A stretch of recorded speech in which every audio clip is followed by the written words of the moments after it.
Hey, it's your girl, Charity Jones. I know, you're like, where have you been? You haven't made a video in like 8 years. Well, you guys, I had my wisdom tooth taken out and it hurt real bad, but I'm back. And I want to finish up this series about home buying. Finally, right? Finally, we get to the good stuff. So what happens after you lift all those contingencies? What happens in that final span, right leading up to when you get your house? Well, a couple not so fun things and then something fun. And then something super fun. So let's start with the not so fun. You're going to have a ton of loan docs to sign, right? Those don't come from me. It's not my fault. Don't blame me. It's your lender. They're going to have a lot of things for you to look at. You're going to finally get an idea of exactly what you're spending, what's going where, all of that fun stuff. You already had an estimate, but your loan disclosure and your final loan docs, those are just going to be like the real McCoy. That's really what you're signing. This is your loan. And that has to be with the notary. That's not a fun part, but you know what is a fun part? Your final walkthrough.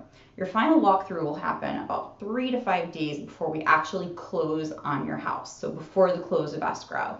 And we get to go all through that house again, right? And we get to make sure that that house looks how it looked when we made our offer. Well, Charity, what does that mean?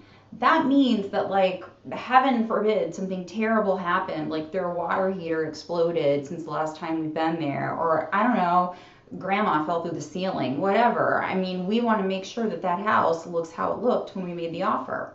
We're also looking to see if we ask them for any repairs, how do those look? Do those repairs look up to par for us and our standards?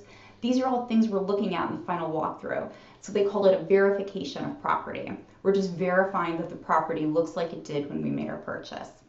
So then we look at the property looks amazing, we're all getting excited, we're picking out places, where's the furniture gonna go, what color are we gonna paint this wall, and then you sign those final loan docs, you send that wire transfer one day, record the next day, and then you know what? You got yourself a house. Now you're like, okay, come on, let me in my house, paid for it, it's mine. Well, sometimes we have to give people a couple days, right? Sometimes we want to sweeten the pot for the seller, and we're like, we'll give you a couple days in your house. We'll give you 3 days in that house to pack up all your stuff and get out because we live there now. But that's just what you do. Sometimes you get it the same day you close escrow. It's all semantics, and we'll figure it out. But you know what you get at the very end? Hold on. You get keys. You get keys to your brand new house. Woo! Maybe they'll come in a little next to home keychain. Who knows, if you're lucky.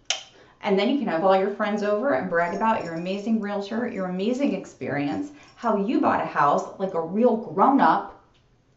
And let that sink in for everybody. So anyway, that's House Buying 101. I hope you enjoyed this series. I'm Charity Jones. Call me for all of your real estate needs. Have a great day, and let's get you home. Bye.